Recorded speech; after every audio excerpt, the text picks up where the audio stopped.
गरीब भूख की नवरात्रि की कहानी। दुर्गापुर के गांव में शिवा कहकर एक आदमी रिक्शा चलाते हुए जी रहा था। शिवा बहुत अच्छा इंसान था। वो उसके रिक्शा में गर्भवती स्त्री को, बच्चों को और बूढ़े लोगों को मुफ्त में चढ़ाता था।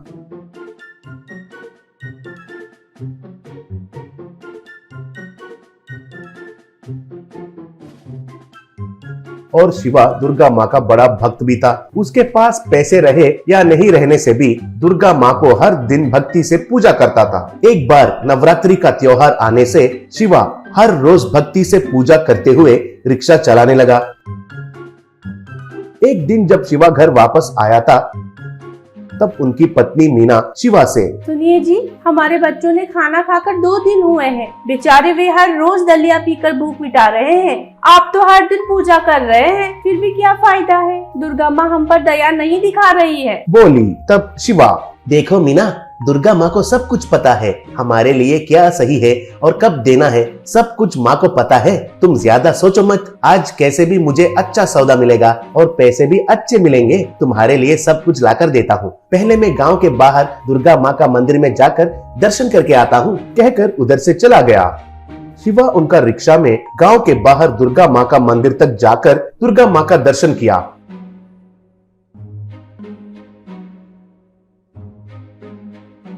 बाद में जब वो वापस आ रहा था, तब रास्ते में एक बूढ़ी औरत दिखाई दिया और उसके पास पैसे नहीं है कहकर थोड़ा दूर लेके जाने के लिए पूछी। तब शिवा, माँ, मैं बूढ़े लोगों को मुफ्त में ही लेके जाता हूँ, पैसों की कोई जरूरी नहीं है, तुम पहले चढ़ो रिक्शा, कहने से वो औरत रिक्शा चढ़ गई। ऐसे उनको थोड़े दूर लेके जाने के बाद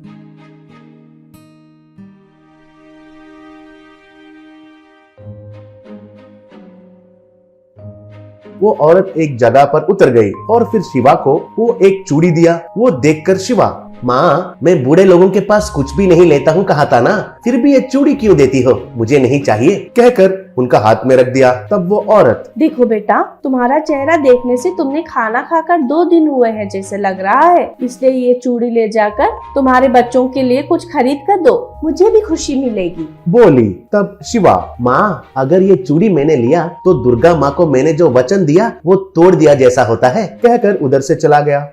कुछ देर के बाद घर जाकर शिवा रिक्शा उतरकर पीछे देखने से उधर एक चूड़ी दिखाई दिया। तब बाहर उनका पत्नी उस चूड़ी को देखकर बात पूछने से शिवा पत्नी से उस बूढ़ी औरत के बारे में कहा। वो सुनकर मीना, सुनिए, शायद वो दुर्गा माँ ने दया दिखाकर हमें ये चूड़ी दिया है जी।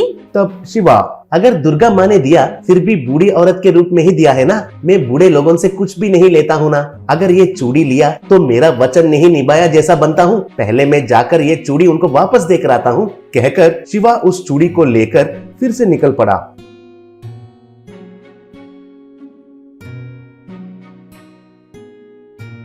ऐसे मंदिर के जाने के रास्ते पर कुछ डाकू तलवार दिखाकर शिवा का रिक्शा को रोके और वे शिवा को पकड़कर खूब पीटने लगे। शिवा भी उनको मारने लगा। ऐसे थोड़े देर मारा मारी होने के बाद शिवा के जेब में से उस चूड़ी को वे लोग छीन लिए।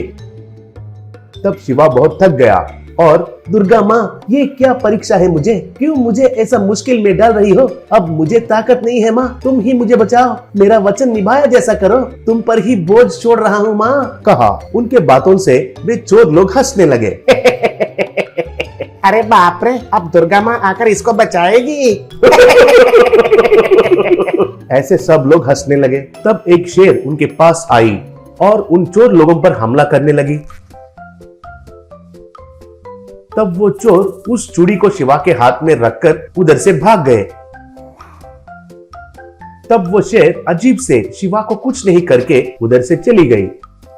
तब शिवा दुर्गा माँ के पास जाकर उस चूड़ी को उधर रख दिया। बाद में जब शिवा वापस जा रहा था, तब शिवा, कहकर सुनाई दिया।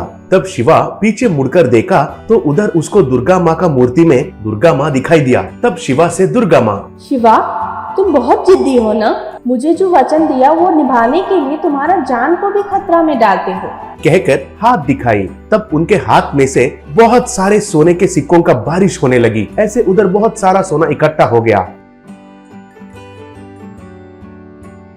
बाद में शिवा से दुर्गा माँ, सुनो शिवा, इस सोने को ले जाकर तुम्हारे परिवार को देखभाल करते हुए अच्छा काम करो, तुम कितना अच्छा काम करोगे उतना सोना मिलता ही रहेगा, ठीक है ना?